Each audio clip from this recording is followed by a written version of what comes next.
بسم الله الرحمن الرحيم. الحمد لله رب العالمين، والصلاة والسلام على محمد وعلى أهل بيته الطيبين الطاهرين.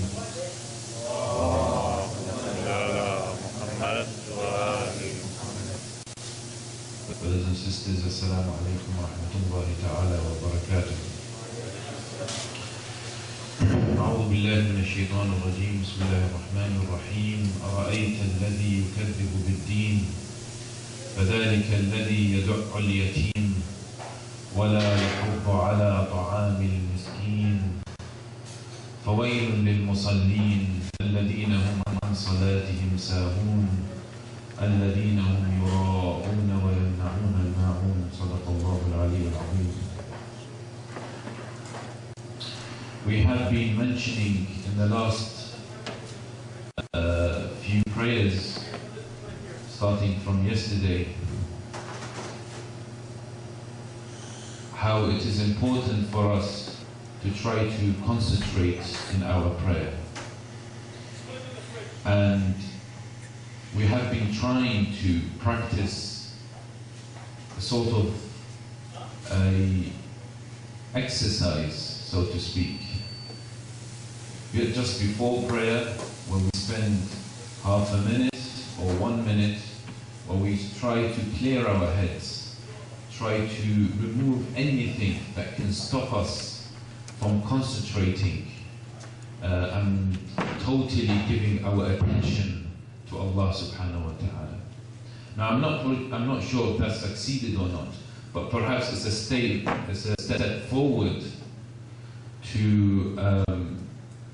forward to gaining this attention that we will expand on in the next few minutes, inshallah. What is important, my dear brothers and sisters in Islam,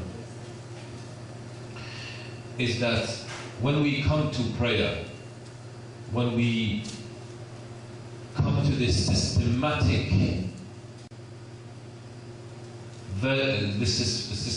worship that we go through every single day, 5 times a day, what Allah subhanahu wa ta'ala wants us to do is we can at least give us, He takes slight, just a bit of our attention. Not just because this is Allah subhanahu wa ta'ala here that we are facing, but because of the importance of the prayer, because of the importance of the salah. I'm not going to go into the importance of salah because I'm pretty sure all of you have heard it, you can read it online.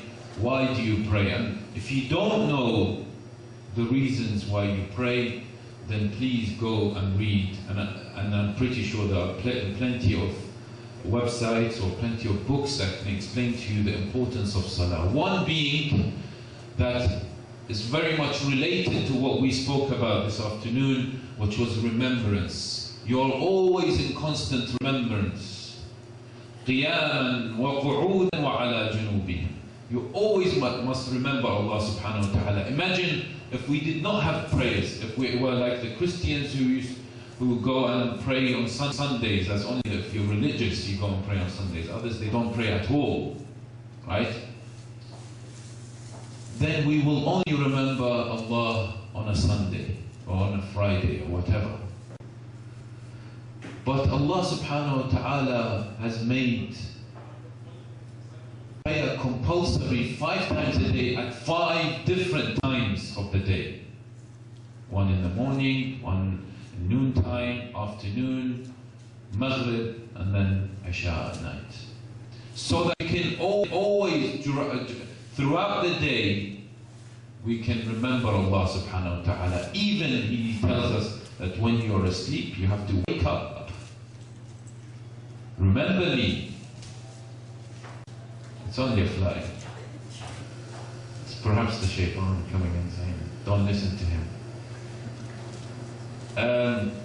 So even when you're asleep, it tells you to wake up. Remember me. I am your creator. And then you can go back to sleep. So prayer is important, and I really emphasize the importance for you to go and actually read more about the prayer if you don't know. But today, with the very limited time that I have, I'm going to focus on one particular area, which I think not a lot of people are mastering. I don't master. I once gave this talk to also a wide audience, and one of them, or a few of them came to me and told me, brother, do you know, do you actually concentrate in your prayer? And I told them, well, I try. And he said, tell me percentage. But then he told me the percentage of his concentration on salah, and he told me it was 0, or sometimes even 1%.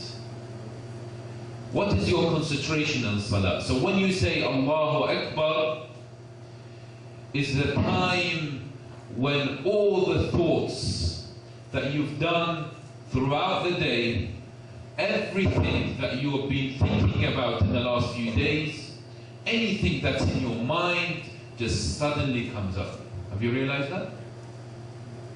Just always when you say Allahu Akbar, the first thing you remember is all sorts of things that were in your mind. Perhaps sometimes when you try to clear your mind just before prayer, that doesn't work, because you clear it, and when you say Allahu Akbar, everything comes back. So when you start Alhamdulillah Rabbil Alameen, and then a small surah and things like that, you've gone. We're somewhere else. It's my body that's taking me throughout this salah. That's why there is special fiqh, jurisprudence, rules into if you're in doubt and shak, what would you do? Because they know that we will definitely think about something else. You might be in the third ruk'ah perhaps, and now you remembered, yeah, why did this guy tell me this in my job, and things like, oh, I'm in the third ruk'ah, or am I in the fourth ruk'ah? I don't really know, because in the last 3 ruk'ah or the fourth ruk'ah, I haven't really been paying attention. That's why some people are not paying attention, because there's just a small fly flying. Right? We must practice to pay attention. And so attention, brothers and sisters. Someone get this out. Get it out of the... I'm pretty sure I'm not getting anyone's attention. Hey, that's it.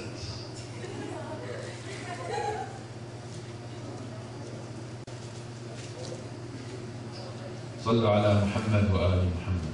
اللهم صل على محمد وآل محمد. So, concentrating in our salah. So what I'm going to go through is a way that I've sort of tried to think about so I can improve my own prayer. Now it might not work for you, and it might work for some people, and it might not work for other people. And this, I don't think you'll find it in certain books, because it's perhaps not a lot of people have concentrated on them. Some people have talked about how to concentrate in prayer, spirituality, keep the place, don't let something distract you, always wear very comfortable clothes and things like that. And these are very, very important. And if these things help you, then please do that. And you have to be in the right spiritual mind. Imam Khomeini alayhi salam, he has a book, Adab al-Salah, that you can read, but it's quite deep, and it's perhaps not for the youth, and especially, it's a bit of, high ruhani states, the whole explanation of the book. So perhaps it's not for us. But what we can do is, first of all, try to focus on one thing, right? The thing is that the problem we have in our salah when it comes to concentration is attention. Attention is actually a cognitive process. If you talk to psychologists, they're always in constant research about attention. They say here attention is a cognitive process of selectively concentrating on one aspect of the environment while ignoring the other. This is a definition of a psychology definition of what attention is.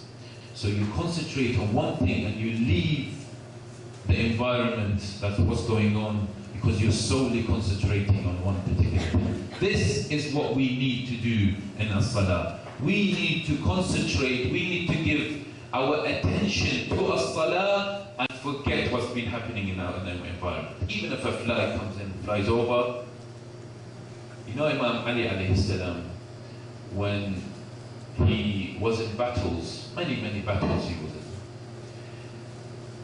When he was in the state of salah, sometimes he was in state of salah while they were having the battles. His companions say that the only time where we had the opportunity to take some arrows, because he used to get hit sometimes from the arrows and things like that, is during salah time when Imam Ali alayhi salam used to pray. So when he was praying, they said that's an opportunity for us to take some of the arrows out of his body.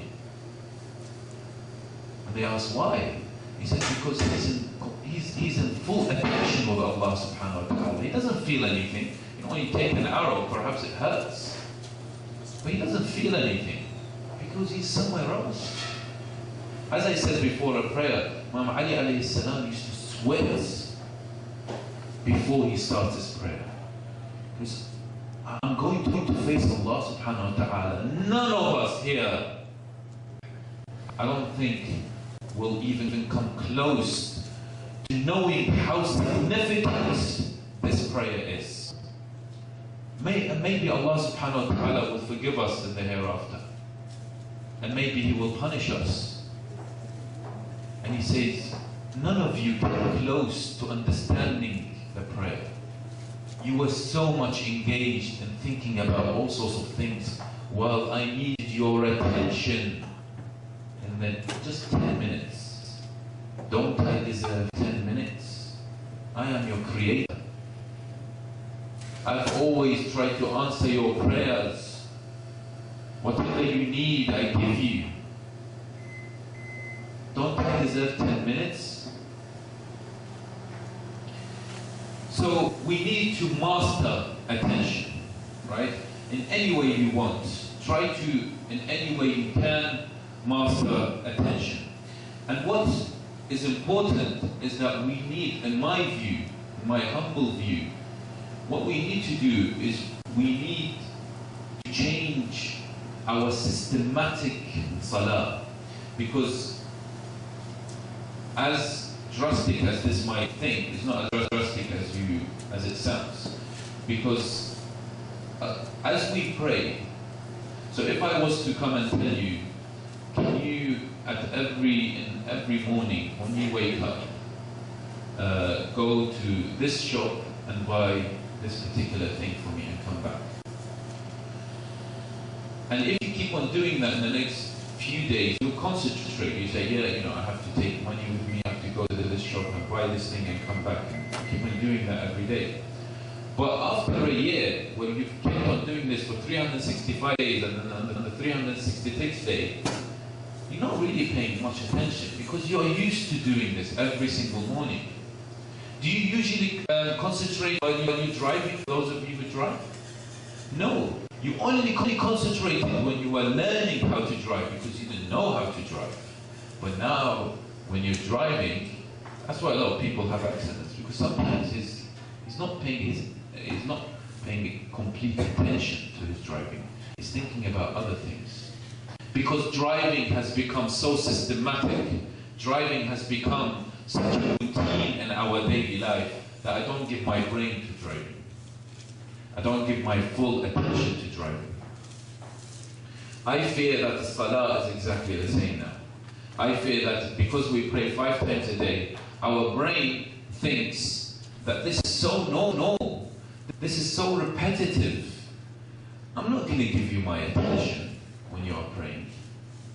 Because I know, you have to do ruku and then qiyam, and then you do sujood, and then you get up. I'm used to that now.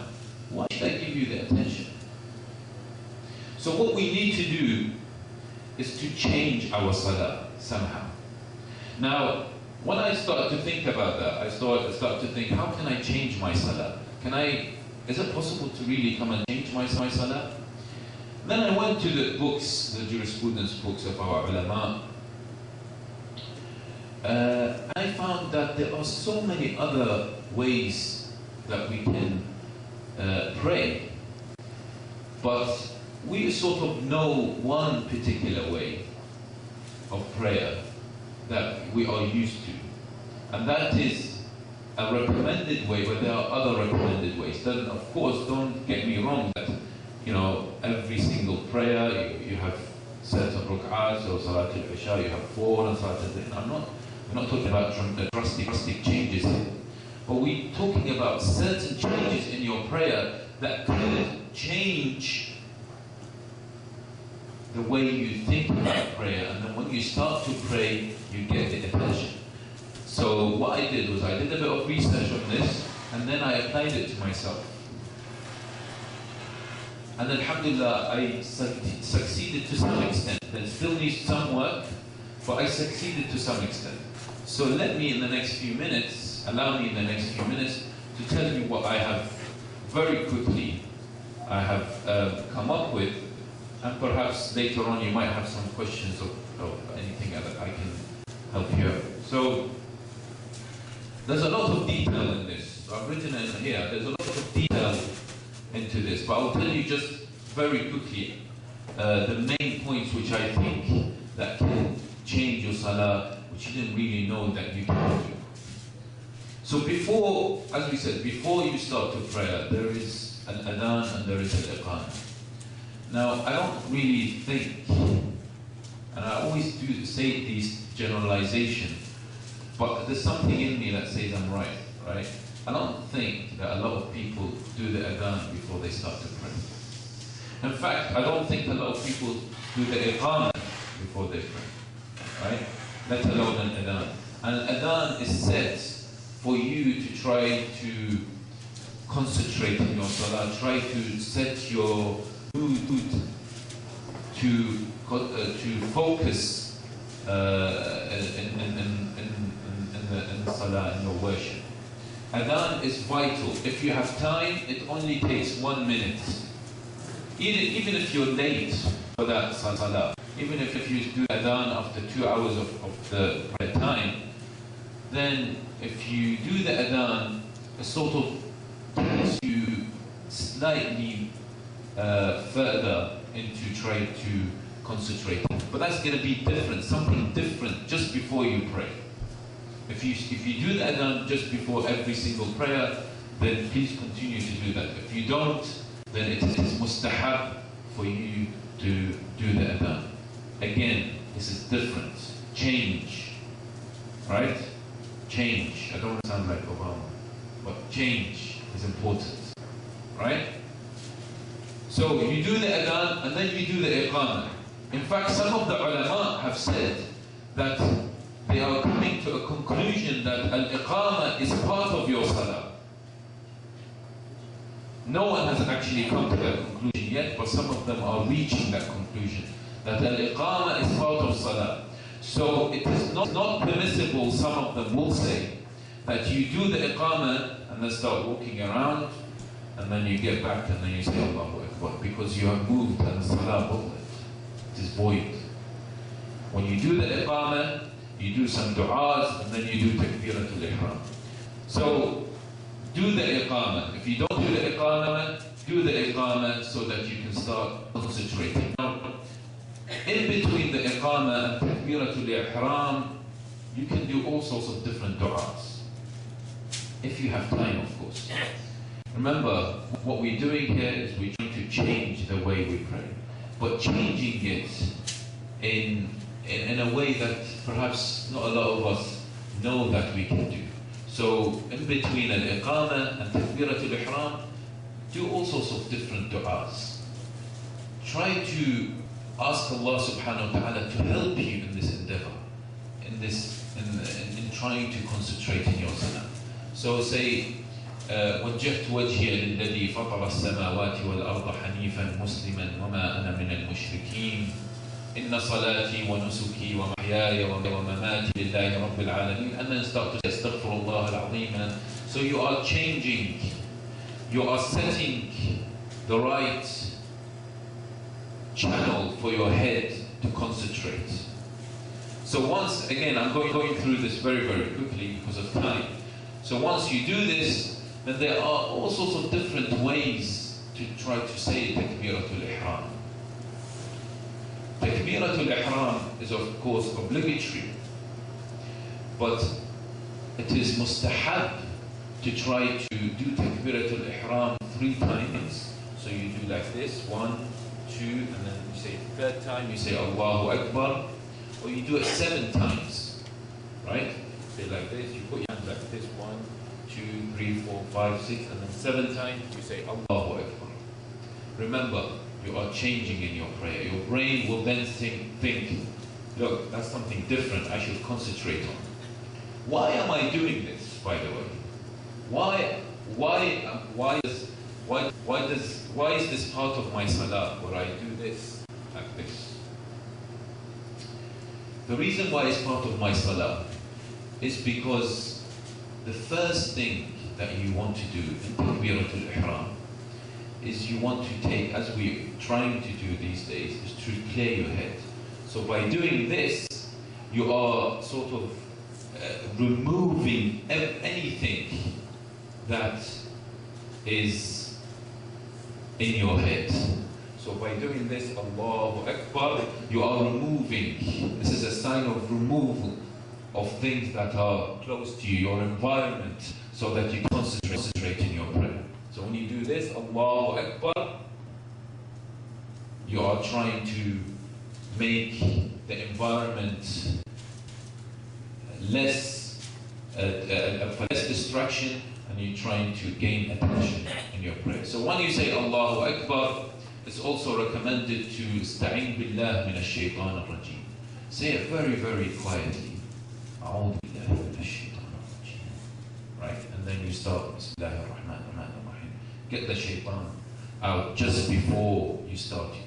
Once you've just started your prayer, get the shaitan out of the way. Right? Again, you are changing a bit of your salah. So when you start Bismillahir Rahmanir Rahim, Alhamdulillahi Rabbil Alameen, Ar-Rahmanir Rahim, think of these beautiful verses, beautiful ayat that you are reciting. Brothers and sisters, you recite, how many times do you recite Alhamdulillah a day?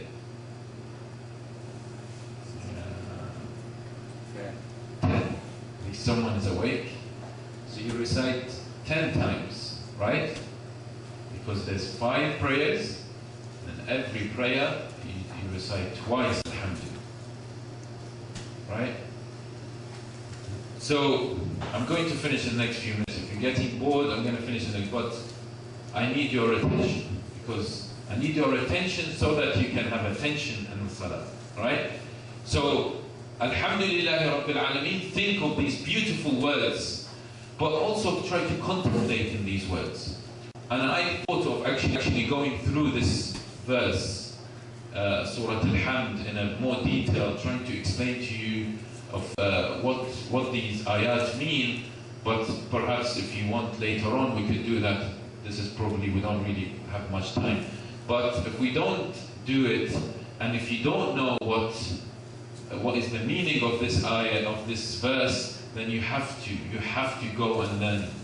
If there's one verse that you have to go and learn the meaning of, is a Surah Al-Hamd, because you repeat it 10 times a day. And if you don't know what you're talking about, then that's not very good, is it? Alhamdulillahi Rabbil Alameen, Ar-Rahman Ar-Rahim, Maliki Yawmiddin, Iyaka na'budu wa iyaka nasta'in.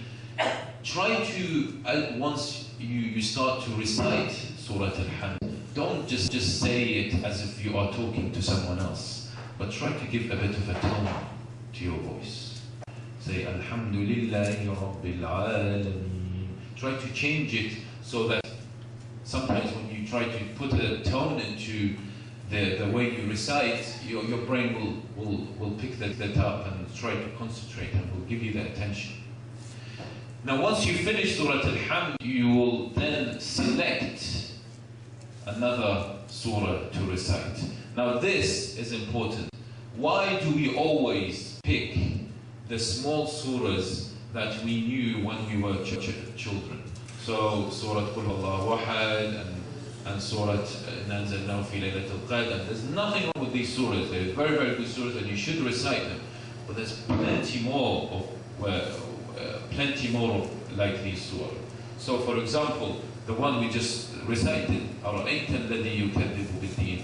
So for example, قُلْ يَا أَيُّهَا الْكَافِرُونَ. So for example, أَلَمْ نَشْرَحْ لَكَ صَدْرَكَ وَالضُّحَى وَاللَّيْلِ إِذَا سَجَى, and many other surah, right? That you can recite. By you reciting this, your brain is not used to قُلْ هُوَ اللَّهُ أَحَدٌ that you recite on a daily basis. Your brain will concentrate. So when I started doing all this, I gave it my full attention. You know, the ulama say that Surah Al-Duha wa Surah Alam Nashrah Laka Sadrak, they are one surah. So you should, if you want to recite it, you should recite both at the same time. So once I started saying, you know, I'm going to test myself. So then I started reciting Surah Al-Duha and then reciting Surah Alam Nashrah Laka Sadrak at the same time. That was different in my prayer. I didn't do Qul Huwallahu Ahad and then I went down sujood and things like that. It was something different, so I concentrated, right? So then, once you finish this, then you do the ruku'. Now the ruku', you might have noticed in my prayer that I do 3 Subhanallah without doing Subhana Rabbi al-Azim wa bihamdi. That is an alternative. I've started doing that because I want to change a bit of my prayer. If I do Subhana Rabbi al-Azim wa bihamdi, my brain is used to it. I want to say Subhanallah, Subhanallah, Subhanallah. That's absolutely fine and you can do that. Right? 3 times is mustahab, 1 is wajib. You say 1, Subhanallah is enough, but don't do just 1, do 3. Subhanallah, Subhanallah, Subhanallah. And when you get up, you say Sami Allahu liman hamidah, and you can say Rabbana wa lakal hamd. Change. You don't really say Rabbana wa lakal hamd. In fact, I've heard the Sunni brothers say that, but for us it's also mustahab to say Rabbana wa lakal hamd. And when you do sujood, also do 3 tasbihat. So on and so on. And when you get to the qunut in the second ayah, in the second ruk'ah, try to do something, recite something other than رَبَّنَا آتِنَا فِي الدُّنْيَا حَسَنَةً وَفِي الْآخِرَةِ حَسَنَةً وَقِنَا عَذَابَ النَّارِ. There's so many different du'as from the Quran that you can take. And even if you don't want to take du'as from the Quran, you can have your own du'a. But that, I've noticed, is the time when you think, is this my first or second rak'ah? Right? So, this is just a very, very brief outline into how we can try to change our routine in our salah. And of course, there's more where this came from, right? I've just given you a very, very quick summary. But if this doesn't sell for you, then go and try to, as I said, this is what, inshallah, works for me, although still I'm working on this. It doesn't, it's not magic, right? But at least, I'm trying to concentrate, because the human mind, it's very fragile. If you continuously do something, you wouldn't give it much attention.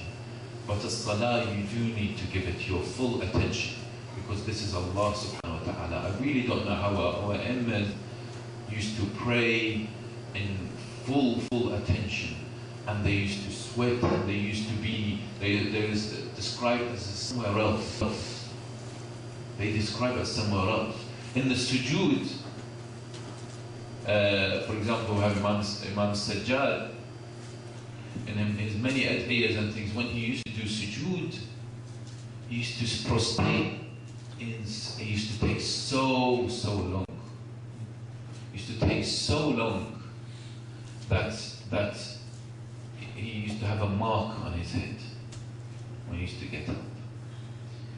And because he couldn't feel, when you go down and do sujood, the blood comes down and things like that, but they don't feel these medical terms that people say, don't do that. They can't feel it because they're in a different place. I don't know how they do that. But these are the men. It's not impossible to reach that stage. But for us, what's important is we must strive towards them. And concentrating in our salah is the message today. Astaghfirullah li wa lakum.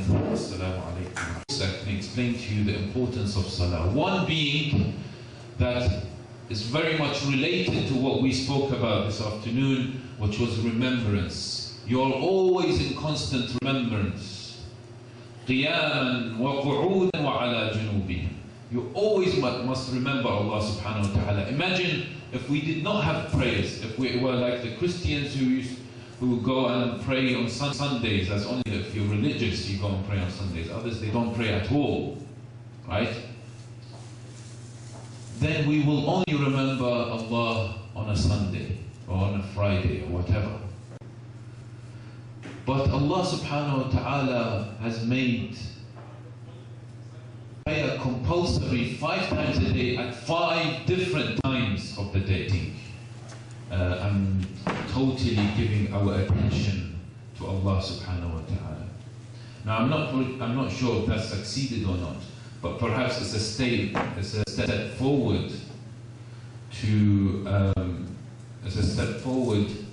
to gaining this attention that we will expand on in the next few minutes, inshallah.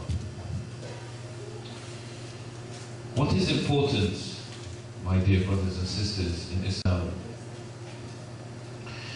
is that when we come to prayer, when we come to this systematic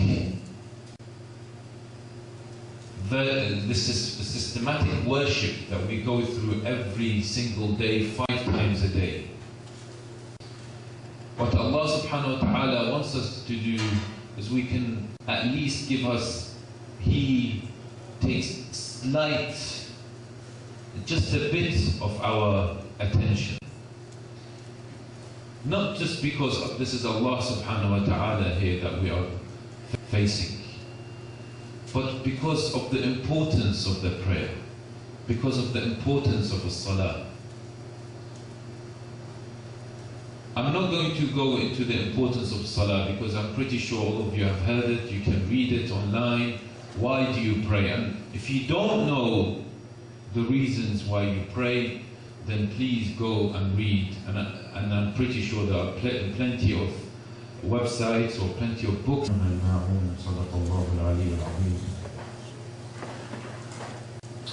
We have been mentioning in the last few prayers, starting from yesterday, how it is important for us to try to concentrate in our prayer. And we have been trying to practice a sort of a exercise, so to speak. Just before prayer, when we spend half a minute or 1 minute, where we try to clear our heads, try to remove anything that can stop us from concentrating. Bismillahirrahmanirrahim. Alhamdulillahi Rabbil Alameen. والصلاة والسلام على محمد وعلى أهل بيته الطيبين الطاهرين.